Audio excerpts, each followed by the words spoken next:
अपने मुल्क में गवर्नमेंट चेंज कर दी। हिंदुस्तान के पेट पे दर्द है और मेरे बस में हो तो सरिया दूं में हिम्मत करके सुनना पड़ता है मुक्ति वाहिनी के साथ मिलकर।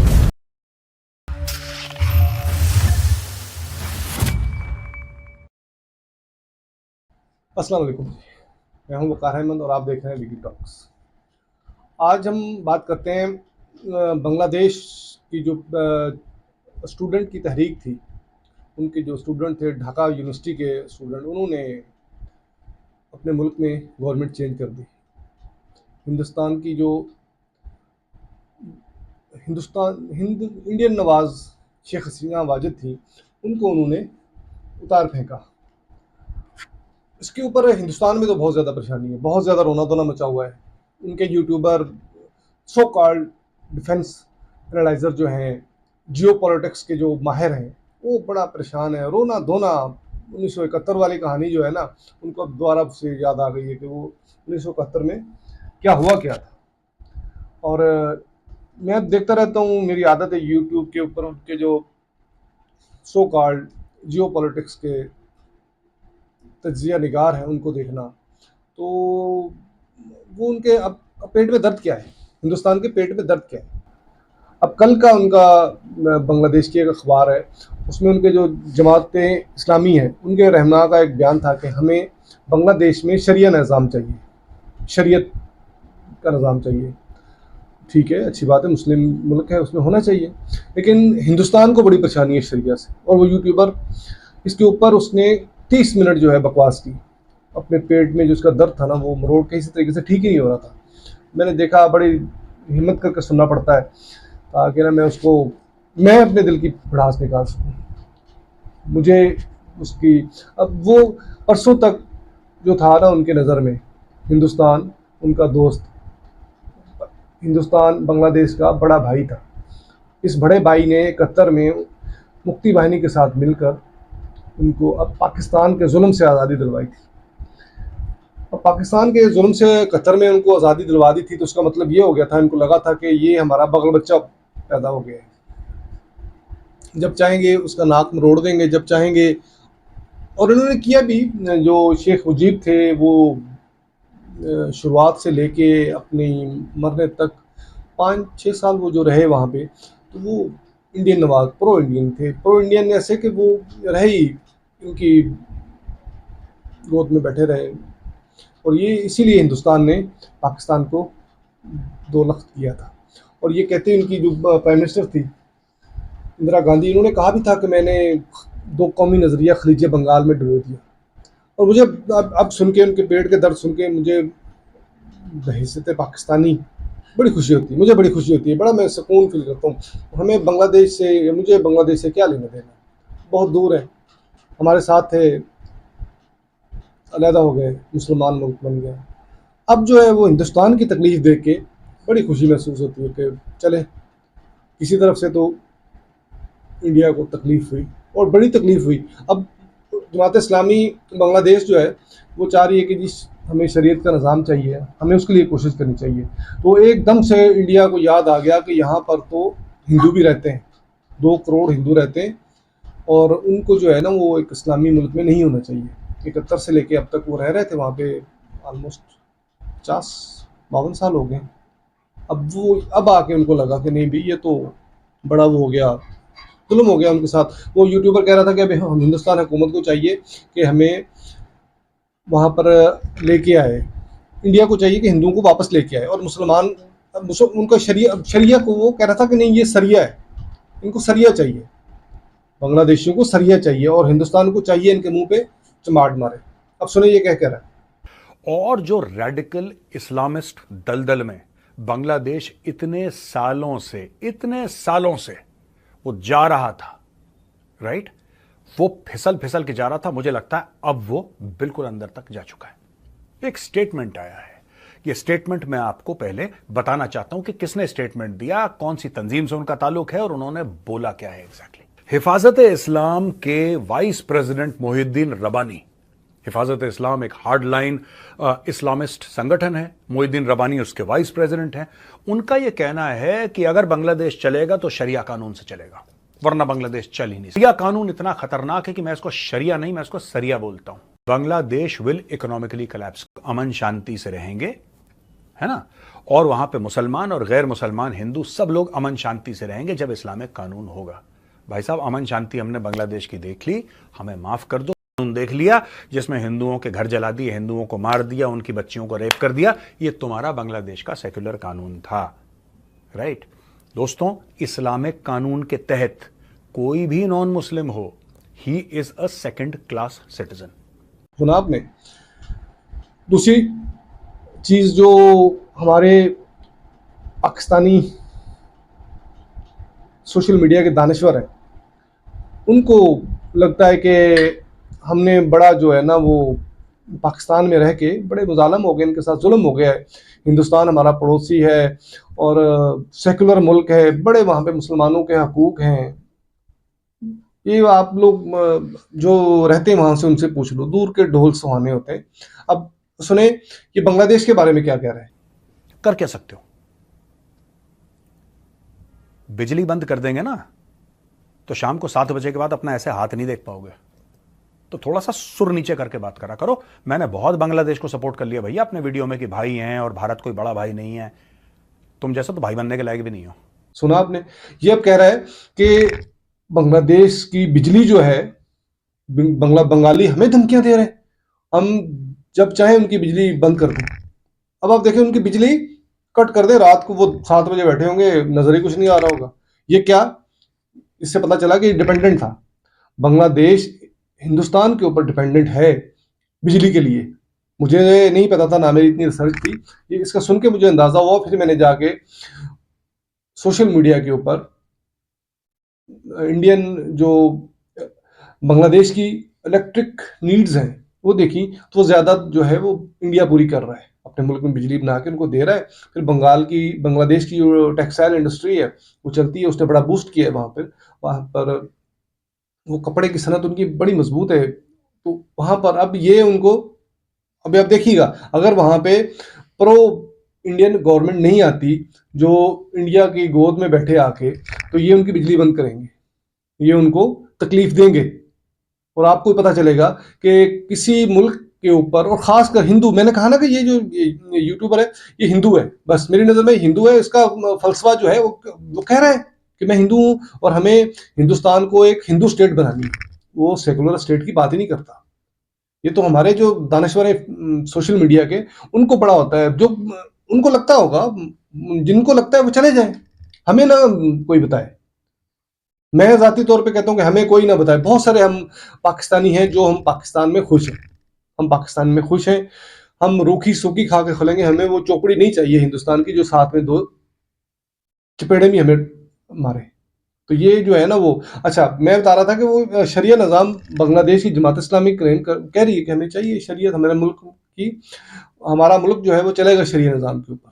ठीक है, चाहिए, होना चाहिए, अच्छी बात है। लेकिन हिंदुओं को तकलीफ ये है कि हमारे नेबर में एक इस्लामिक स्टेट बन जाएगी जिसमें हिंदू जो हैं वो बड़े तंग होंगे। लिहाजा हमें क्या करना चाहिए। अब वो उनको याद करा रहे हैं कि आप लोग जो 71 में आपके साथ हुआ था तो हम लोगों ने आपकी मदद की थी, हिंदुस्तानी फौज गई थी वहां पे जाके उनको काबू करके। पाकिस्तानी वो तो कह रहा है कि नहीं, ये पाकिस्तानी फौज ने इनको दबा देना था, हमने बड़ा इनके साथ हेल्प की थी, अब ये हमारा एहसान भूल गए। पता चला नेकी करने का अंजाम क्या होता है। ये नेकी की थी आप लोगों ने ना, 2 कौमी नजरिया खलीज बंगाल में डुबो दिया था। 2 कौमी नजरिया फिर वहीं खड़ा है। हिंदू मुस्लिम आप बात करें, इसका मतलब 2 कौमी नजरिया यही था ना कि हिंदू और मुसलमान जो हैं 2 अलग अलग कौमें हैं, इनके मजहब अलग है, इनका रहन सहन अलग है, इनके इबादत के तरीके, मतलब हिंदू मुस्लिम कैसे इकट्ठे हो सकते हैं? नहीं। अब वो कह रहा है कि जितने भी इस्लामिक कंट्रीज हैं वहां पर जो है ना हिंदू बड़े तंग हैं, हिंदू दूसरे दर्जे के शहरी हैं। कोई इनको बताए जाके कि दुबई जो है वो भी Islamic state, UAE Islamic state है, और वहां पर हिंदुस्तानी करोड़पति हैं, वहां पे बिजनेस कर रहे हैं, और वहां पर कोई 2 नंबर दूसरे दर्जे का शहरी नहीं है। वहां पर उनको वही हकूक हासिल है जो एक आम मुस्लिम को है, जो एक आम यूए का जो रेजिडेंट है उनको वो हकूक हासिल है, वही सेम वहां पर है। ये अब ये झूठ बोलता है, ये साला बहुत झूठ बोलता है, प्रोपेगेंडा करता है कि जी जो हिंदू होंगे, वो हिंदू हैं, वो कह रहा है कि जी मुसलमान मुल्क जितने भी हैं जिनके ऊपर शरिया नाज़िल है, जैसे कि वो सऊदी अरब की मिसाल दे रहा था कि सऊदी अरब हो गया, कुवैत हो गया, वहाँ पर जो है वो शरिया का निज़ाम है, और वहाँ पर जो हिंदू हैं वो तो दूसरे दर्जे के, ईसाई दूसरे दर्जे के, पता नहीं इसको किसने कह दिया। और ये लोग सुनते भी हैं इसको, और लोग इसके ऊपर यकीन भी करते हैं, लोग रिसर्च नहीं करते, लोग देखते नहीं हैं। अब आप बताएं मुझे कितने यहाँ पे हिंदुस्तान हिंदू जो है वो कितने दूसरे दर्जे के शहरी हैं। हमारी सिविल सर्विस में, हमारी फौज में, हमारी जुडिशरी में चीफ जस्टिस रहे हैं हमारे, हिंदू थे, और वो रहे हैं राणा भगवान दास। तो मतलब, और सिविल सर्विस में अभी पुलिस में, सिंध जो पब्लिक सर्विस कमीशन है उसमें, पाकिस्तान पब्लिक सर्विस कमीशन में हिंदू जो है वो मेरिट पे आ रहे हैं। कौन कहता है कि दूसरे दर्जे के शहरी हैं? ये बकवास कर रहा है, इनके मुंह के ऊपर जब तक पड़ेगा नहीं ये नहीं समझेंगे। अब वो कह रहा है कि हमें धमकियां दे रहे हैं बंगाली, हमें बंगाली धमकियां दे रहे हैं कि जी वो शेख हसीना को वापस भेजो, उनको वो उसका लहजा देखो तुम। हमें सबक दिया जाता है कि पाकिस्तान ने एटमी जो था अपना, मतलब अपनी फौज को स्ट्रेंथन करके एटमी हथियार बना के बड़ा गलत किया, हम ऐसे ही ठीक थे। और फिर धमकियां सुनो तुम, एक आम यूट्यूबर, एक मेजर रिटायर्ड है फौज से, सो कॉल्ड एनालिसिस करता है, वो एनालाइजर है, डिफेंस है, बकवास, ठीक है, उसका मुंह ही नहीं बंद होता, 24 घंटे उसके पेट में दर्द होता है। अब आप सुने कि वो कैसे धमकियां दे रहा है, सुना आपने वो कैसे धमकियां दे रहा है? इंडियन मीडिया पे बैठ के, और अपने आप को पता नहीं उसने क्या बनाया हुआ है, अवतार बना लिया है जो हिंदुओं का होता है कि मैं जी बंगाली, तुम कौन होते हो, हमें ना, तुम्हारी औकात क्या है, इनसे ये पूछ रहा है। और बंगालियों ने तो औकात याद करा दी ना। अब उसको ढाका यूनिवर्सिटी याद आ गई कि ये जो अब वो कह रहा है, आपने कहीं देखा है बंगाली जो है वो कहीं बैठे हों अच्छी पोस्ट के ऊपर दुनिया में? अच्छा, 2 हफ्ते पहले तक तो बंगाली बड़े काबिल लोग थे, इसके बकौल बड़े गैरतमंद थे।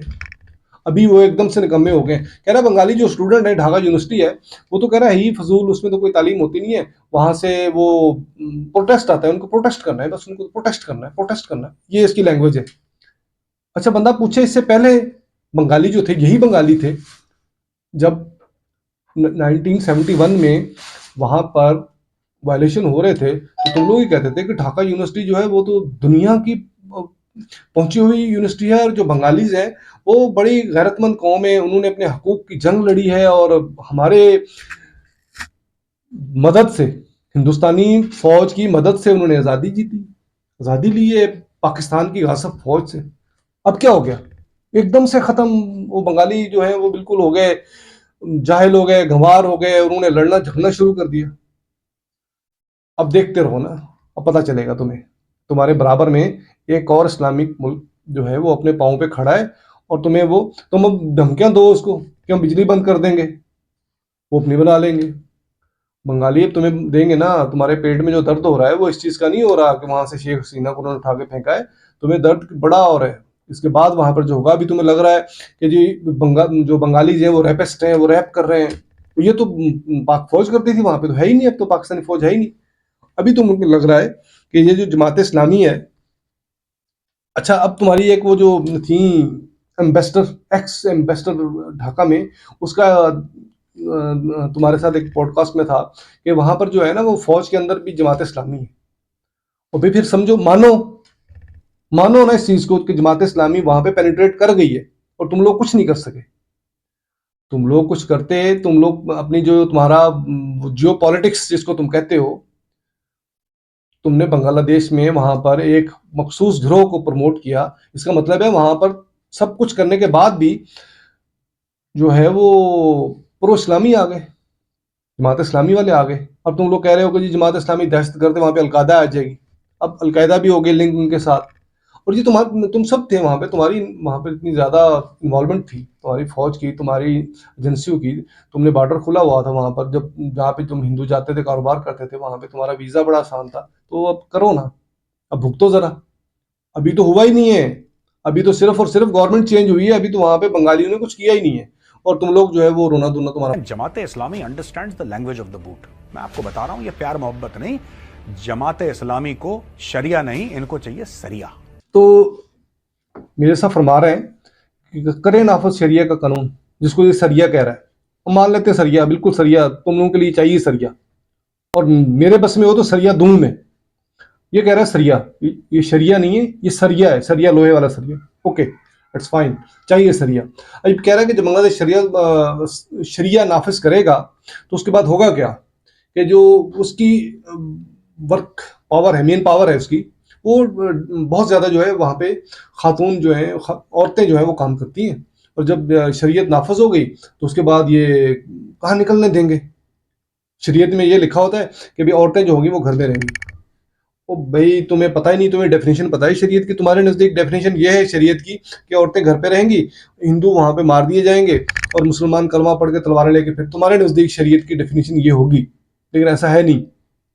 जो जितने भी ये कंट्रीज है ना, अरब कंट्रीज हैं जिनमें शरीयत है, वहाँ पे सब कुछ करती हैं औरतें, निकलती हैं, फैक्ट्री में जाती हैं, गाड़ियाँ ड्राइव करती हैं, जॉब करती हैं, वहाँ पे अगर अपनी ज़रूरत के सारे काम करती हैं औरतें, और बड़े अच्छे तरीके से करती हैं। हाँ, ये नहीं होता जो हिंदुस्तान में होता है, वो नहीं होता कि औरतें नंगी होती हैं रोडों के ऊपर, और अस्पतालों में वहाँ पर जिस तरह के आपके मुल्क में हो रहे हैं, हिंदू मुल्क में हो रहा है, हिंदू स्टेट है, कोई सेकुलर स्टेट नहीं है, वहाँ पे औरतों के साथ हो रहा है ना, इस तरह नहीं होता। शरीयत इस चीज़ के ऊपर जना की सज़ा है, चोरी की सज़ा है, और होनी चाहिए। हाँ, तुम मानता, ठीक है, तुम्हारा जो कानून है वो तुम्हें मुबारक हो, हिंदू वाला, ऐसा शरीयत में नहीं होता। लेकिन शरीयत में औरतें निकलती हैं, काम भी करती हैं, और सारे काम करती हैं, ड्राइविंग भी करती हैं, फैक्ट्रियों में काम करती हैं। शरीयत में ये है ही नहीं, तुम्हारी डेफिनेशन है ये, शरीयत में नहीं।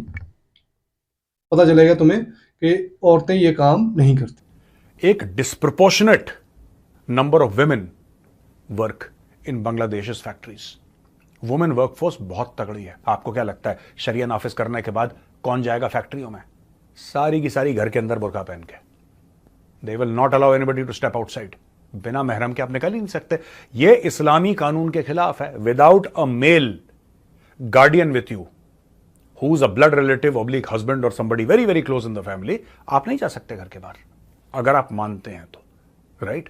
Bangladesh will economically collapse. सुना आपने कि बांग्लादेश विल बी कोलैप्स, वहां पे शरीयत का कानून नाफिज हो जाएगा, शरीयत नाफिज हो जाएगी, बांग्लादेश कोलैप्स कर जाएगा। अच्छा, फिर क्या होगा जी? इसकी अज्यूम कर रहा है ना ये, अब बैठे हुए हैं ख्वाब में कि ये वहाँ पे शरीयत नाफिज हो जाएगा, औरतें जाएंगी नहीं वहाँ पर, उनकी जो कॉटन फैक्ट जो है इंडस्ट्री है, जो क्लॉथ कपड़े की उनकी वो है सनत है, वो तबाह हो जाएगी। अच्छा, फिर क्या होगा? हमें बड़ा फायदा होगा, हिंदुस्तान को बड़ा फायदा होगा, क्योंकि वो जो सारे आर्डर्स थे वो जा रहे थे बांग्लादेश में, वो हमें मिलना शुरू हो जाएंगे। क्या कहते हैं वो उर्दू में, बिल्ली के ख्वाब में छीछड़े। ये आपको पता चलेगा। आपको मुबारक हो, आपका सेकुलर आपको मुबारक हो। और बांग्लादेश के लिए मेरा ख्याल है कि आपने जो उनको धमकियां दे रहे हैं कि उनकी लाइट बंद कर देंगे, वो अंधेरे में मर जाएंगे, उनको खाना पीना, वो बंगाली है क्या? पहले ये पाकिस्तान कहता था उनको ना, आपके बकौल पाकिस्तान बताता था उनको, तो इसलिए आप लोगों ने उनको पाकिस्तान से जो था आज़ादी दिलवा दी थी। अब जो है वो आप उनको बता रहे हैं कि जी तुम कौन हो, तुम कौन हो जो हमें बता रहे हो? ठीक है, अब तुम्हारे मुंह से ये बातें, ठीक है, हमें सुन के खुशी हो रही है कि हाँ, पता बांग्लादेश वालों को भी पता चल गया होगा। लेकिन देखें, अब आप वहां पर जाके बांग्लादेश की तरक्की देखें, वहां पे उनकी इंडस्ट्री बड़ी ग्रोइंग कर रही है, वहां पर उनकी जो कपड़े की सनत है बहुत अरूज पे है। अब इनको बड़ी तकलीफ है उससे कि वो तो हमारी थी सनत, उन्होंने, क्योंकि इनके पास भी, इनका भी वेस्ट बंगाल है, तो अब वो ये वहां से अब छीनने के बैठे हुए हैं कि जी वहां पर ये होगा और हमें चाहिए होगा। और धमकियां किस चीज की, कि तुम हो क्या, तुम कर क्या लोगे हमारा, तुम हो खाड़ क्या लोगे। ये पता चल जाएगा तुम्हें जब तुम्हारे बराबर में एक और इस्लामिक कंट्री जो है वो अपनी शरीयत लेके बैठेगा, वो हिंदुस्तान के खिलाफ होगा, तो तुम्हें पता चल जाएगा, तुम्हें कुछ तो तकलीफ होगी, कुछ तो दुख मिलेगा तुम्हें। जो तुमने नज़रिया ढोया था वो फिर तुम्हारे सामने खड़ा हो गया, दो कौमी नज़रिया तुम्हारे सामने खड़ा हो गया उठ के 50 साल बाद।